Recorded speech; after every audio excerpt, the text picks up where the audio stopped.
Assalamualaikum warahmatullahi wabarakatuh. Waalaikumsalam warahmatullahi wabarakatuh. Jumpa lagi bersama kita di program acara Sering Sharing. Sharing ringan, biar nggak ada yang keberatan. Alhamdulillah siang hari ini kita kedatangan tamu yang sangat luar biasa. Beliau ini seorang akademisi, kemudian dosen, dan juga pemerhati masalah bangsa, serta motivator Islami. Siapa lagi kalau bukan Al-Ustadz Mabrur Inwan MAG. Sehat Ustadz ya? Alhamdulillah sehat Ustadz. Masya Allah, di tengah kesibukan beliau, hari ini beliau menyempatkan hadir demi ramenya atau meramaikan konten kita yang sudah hampir satu pekan ini kita nggak ini Ustadz, apa namanya? Lama kita nggak ngopi. Lama nggak ngopi juga, nggak ngobrol perkara apa aja, bukan ngobrol perkara iman. Dan bahasan kita hari ini mungkin lebih spesifik tentang Islamofobia Ustadz. Karena kan kadang-kadang banyak orang muslim itu yang justru tidak bangga dengan kemuslimannya, dan bahkan menjadi muslim itu banyak kekhawatiran. Nah ini sebenarnya kalau boleh tahu tuh Islamofobia itu seperti apa dan apa penyebabnya? Pak Ustadz. Terima kasih Ustadz. Salam sahabat Ar-Ridho. Ini adalah obrolan yang menarik, apalagi dipandu dengan Ustadz Istajib. Kalau kita lihat, saya masuk pada aspek sejarah dulu ya. Awal mula Islamofobia itu sebenarnya kan berkembang di dunia barat. Ketika banyak umat Islam, kemudian imigran ke Eropa misalkan di Inggris, akhirnya isu itu muncul yang melekat kepada umat Islam bahwa Islam itu radikal, Islam itu teroris.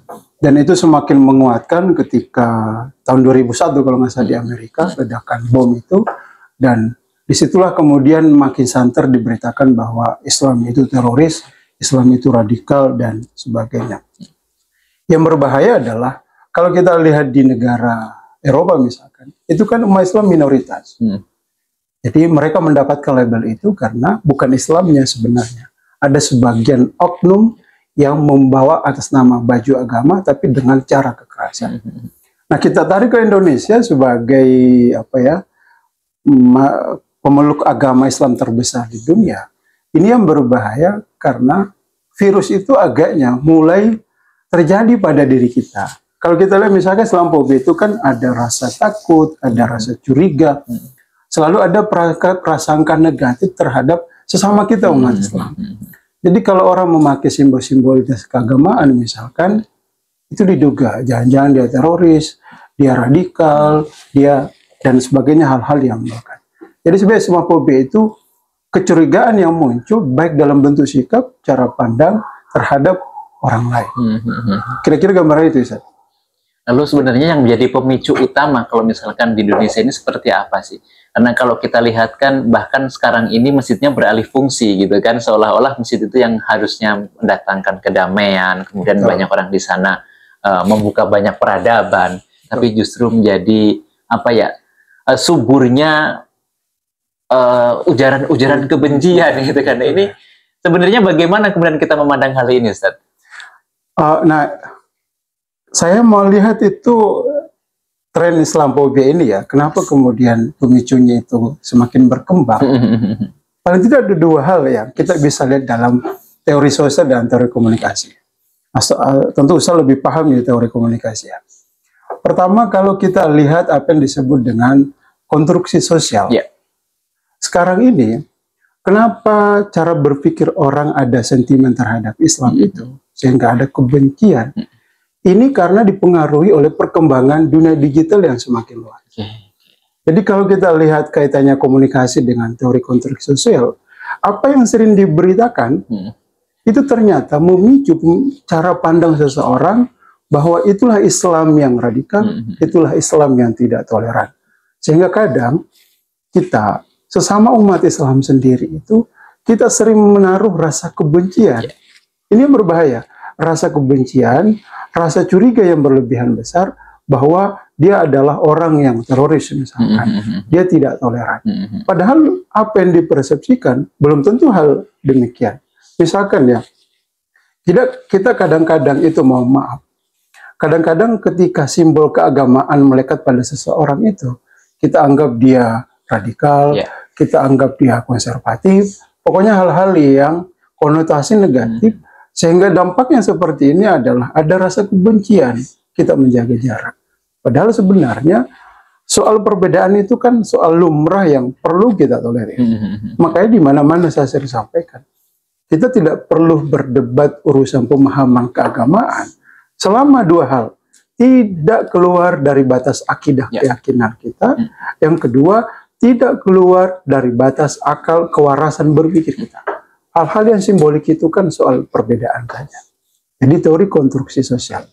Yang kedua, ada yang disebut dengan teori representasi.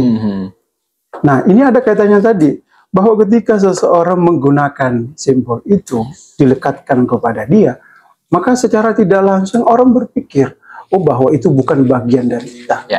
Padahal mestinya begini, yang aneh kita itu, orang bisa toleran misalkan terhadap orang yang di luar keyakinan dia, itu justru di kita sendiri yang disebut dengan ukhuwah Islamiyah. Kita justru menaruh kebencian besar, kecurigaan besar, hanya pada persoalan label simbol-simbol keagamaan. Padahal kalau kita lihat tarik dalam konteks besar negara kita, kan ada unsur kebebasan beragama yang diberikan kepada setiap orang selama tidak bertentangan dengan nilai-nilai falsafah kemanusiaan. Karena itu penting rasanya melihat kita sebagai umat Islam itu, misalkan sekarang hampir semua kita lihat itu masjid di mana-mana dibangun. Tapi persoalannya adalah apakah masjid itu sebagai simbol ruhani, sebagai simbol pemersatu umat, sebagai simbol menguatkan nilai-nilai spiritual kita, itu dapat kita jadikan sebagai sentral. Kita bisa berbeda, walaupun kita bisa bersatu, walaupun kita berbeda di situ.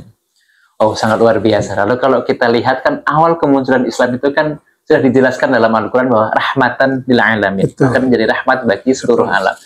Sebenarnya kan kalau kita sandingkan dengan Islamofobia, itu harusnya ketika Islam itu hadir menjadi rahmat, berarti kan menebarkan kasih sayang dan sebagainya. Betul.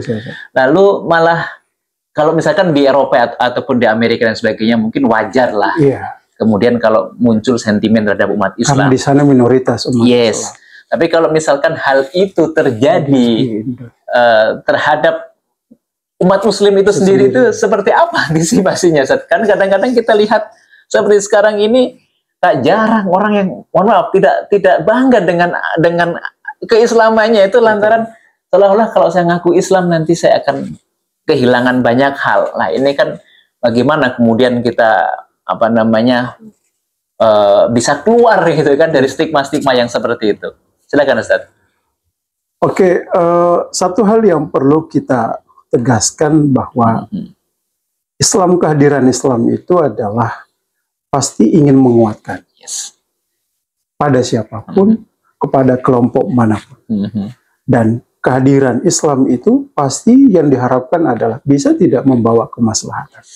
Makanya Nabi itu hadir, rahmatan lil alamin itu, jangan kita hanya persempit kepada hubungan kita kepada Tuhan, tetapi hubungan kepada sesama manusia. Alamin itu menyangkut manusia, tidak terbatas pada agama tertentu, tapi kepada siapapun. Karena itu ke depan, di tengah perkembangan arus digital ini, inilah yang menjadi faktor utama. Jadi narasi itu dibangun, kita harus punya kemampuan mengedukasi dengan pendekatan literasi kita. Mari kita kembali memahami konsep dasar awal ajaran Islam.